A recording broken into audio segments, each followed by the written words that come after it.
अभी इनका एक जवाब में मुझे दुख महसूस हुआ कि ये इन्होंने फिक्स टैक्स वाले मामले के अंदर सारी चीज़ें अंडू कर दी हैं। यानी कि पाकिस्तान में जो रिफॉर्म शुरू हुए थे एफबीआर के टैक्स कलेक्शन के, जिसमें हमारे यहाँ बहुत ही कम लोग टैक्स देते थे और वो फिर एक तादाद बढ़ी, ट्रांसपेरेंसी की, कंप्यूटराइजेशन की, तमाम चीज़ों को आगे ले जाया गया। इस हुकूमत ने दोबारा से उन चीज़ों को अंडू कर दिया है।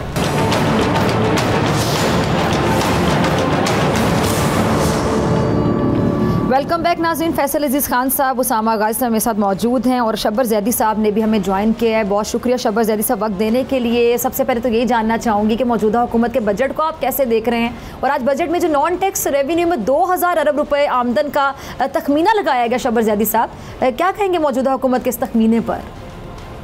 ठीक है, ये जो नॉन टैक्स रेवेन्यू है ये हमारा फिगर तकरीबन 2000 के आसपास पहले भी आता रहा है। ये एक्चुअली इसमें आता है, बड़ा अमाउंट होता है profit of state bank of Pakistan.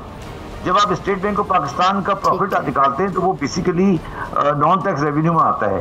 तो ये 2000 ठीक है, 1800 होता है, मगर ये इतना गलत एस्टिमेट नहीं है। ये फिगर ठीक है बाय एंड लार्ज। ये इतनी फिगर लास्ट ईयर की फिगर भी आप देखें वो ऑलमोस्ट यही फिगर थी। थोड़ा बहुत आगे पीछे होगा इसके अंदर। तो ये फिगर गलत नहीं है, थोड़ी सी इसके अंदर कोई गलती नजर नहीं आ रही मुझे जी। बाकी बात अच्छा, इसमें गलती नजर नहीं आ रही है। अच्छा, ये जी शब्बर जैदी कुछ कह रहे हैं आप? बजट के बारे में मेरा व्यू ये है कि ये बजट तो इसमें मुझे कोई भी डायरेक्शनल चेंज नजर नहीं आ रही। जो पहले वाला सिस्टम था वही सिस्टम है, और कोई भी आपने मुझे तो कोई समझ नहीं आई कि कौन सी पॉलिसीज या कौन सी चीज़ें गलत थी पिछली गवर्नमेंट की, या क्या चीज़ है जो हम चेंज करने जा रहे हैं। कम से कम मैं टैक्सेशन पॉलिसीज़ के हवाले से बात कर रहा हूँ। तो कौन सा आप फैक्टर है जो आप टेस्ट कर रहे हैं? आपने सिर्फ रेट बढ़ा दिए हैं कुछ जगह पर और बाकी तो कुछ नहीं है। तो ये तो एक्चुअली मुझे लगता है कि ये तो आपने एक्सेप्ट कर लिया कि नवाज इमरान खान की पॉलिसी ठीक थी। तो कहने को तो आप कह रहे हैं कि मुल्क तबाह कर दिया, ये हो गया वो हो गया, मगर आप मुझे बताएं जी। जो लोग बैठे उनको, अगर कोई अपोजिशन वाला, अगर रूलिंग पार्टी वाले बैठे हैं तो मुझे बता के समझाएं इनकम टैक्स में कि क्या चीज़ आई है। इसको वो कम समझते हैं कि इससे टैक्सेशन के कौन से ऐसे मेजर हैं। मैं टैक्स की बात कर रहा हूँ इस वक्त।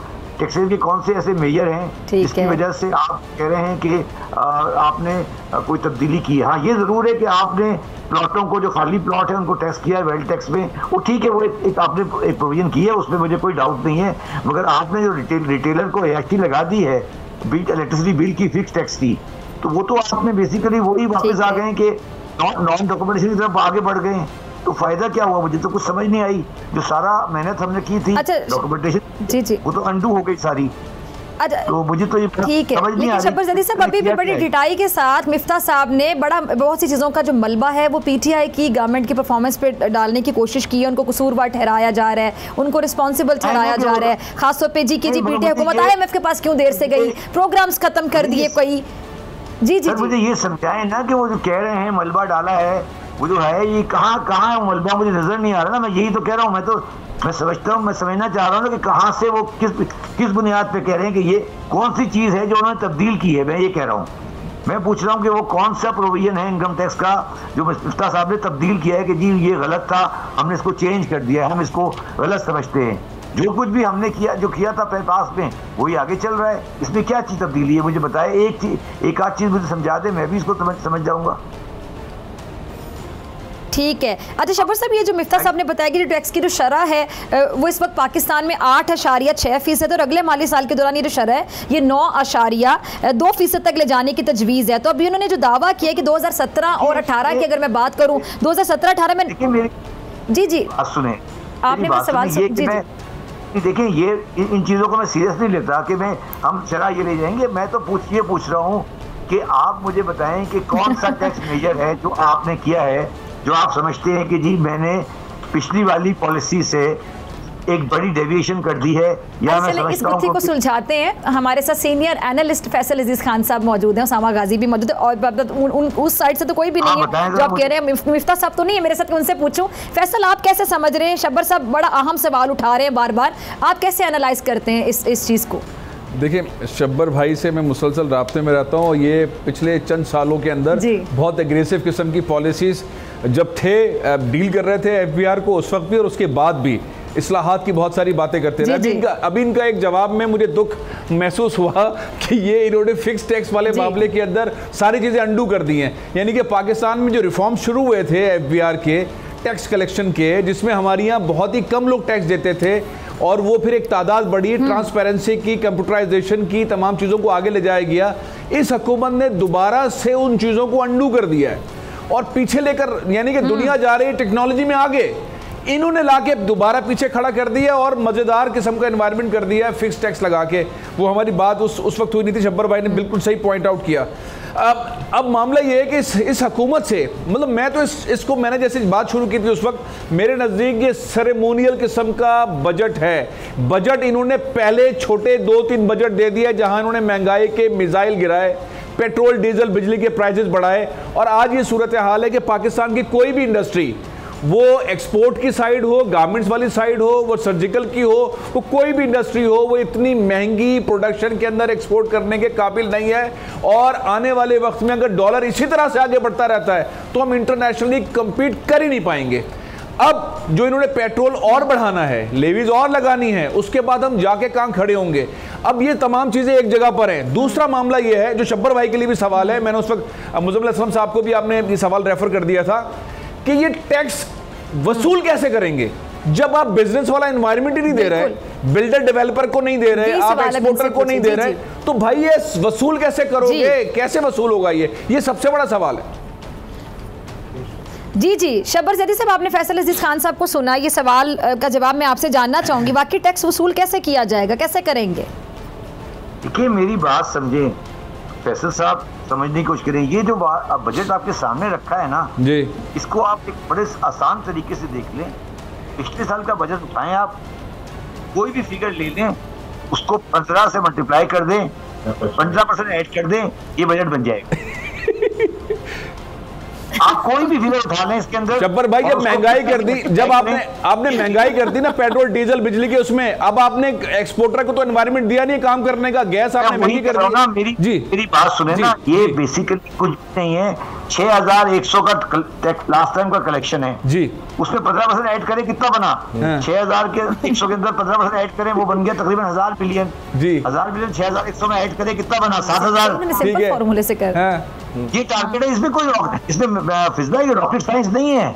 ये बेचारे बेवकूफ लोग हैं, इनको समझ नहीं आ रही है। लेकिन शब्बर भाई मसला ये है कि ये पैसे वसूल कैसे करेंगे? उस वक्त तो एनवायरनमेंट चल रहा था, आपकी तरफ आते हैं, उस वक्त एनवायरनमेंट चल रहा था, बिजनेस हो रहा था। अच्छा फैसल साहब कुछ कहना चाह रहे हैं शब्बर साहब आपसे? शब्बर भाई मैं छोटी सी सवाल, आपने कह दिया 15% ऐड हो गया, मेरा तो कहना ये है कि आप एनवायरनमेंट ही नहीं दे रहे बिजनेस करने का। जब आप बिजनेस ही नहीं करेंगे, जब एक्सपोर्ट ही नहीं होगी, तो टैक्स किस बात का? कैसे कलेक्ट होगा?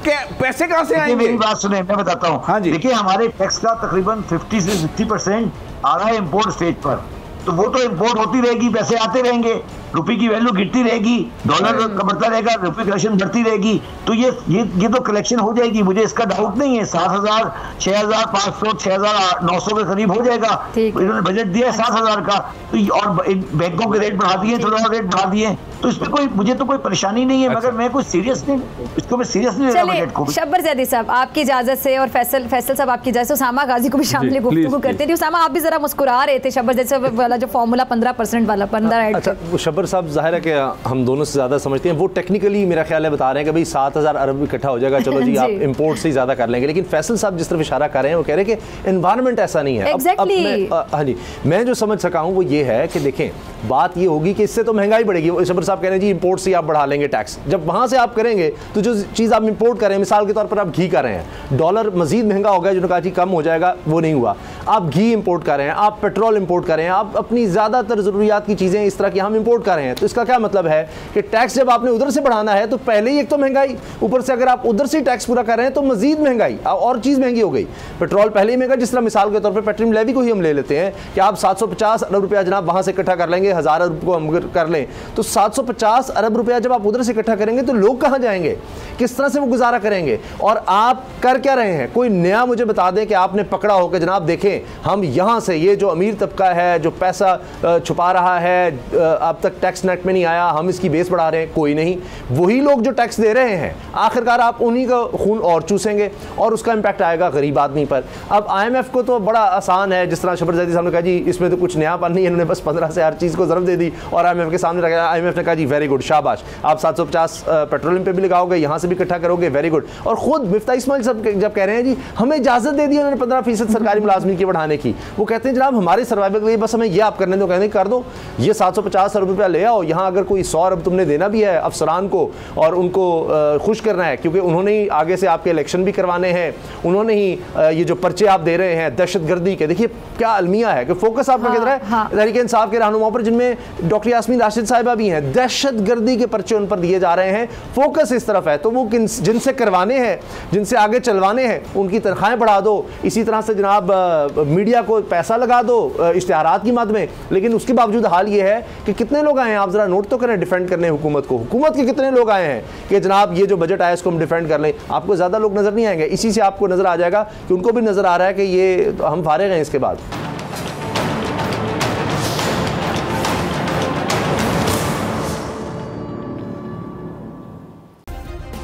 सब्सक्राइब करें और बेल दबाएं ताकि कोई खबर रह न जाए।